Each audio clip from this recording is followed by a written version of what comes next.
పగలు రేయి కలిపేసి వెతికింది నా స్నేహం నీ కోసం.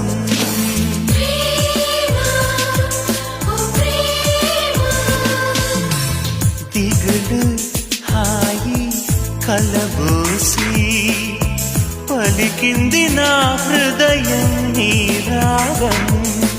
నీతో ఎన్నో చెప్పానంది ఊసులెన్నో మోసే మౌనం.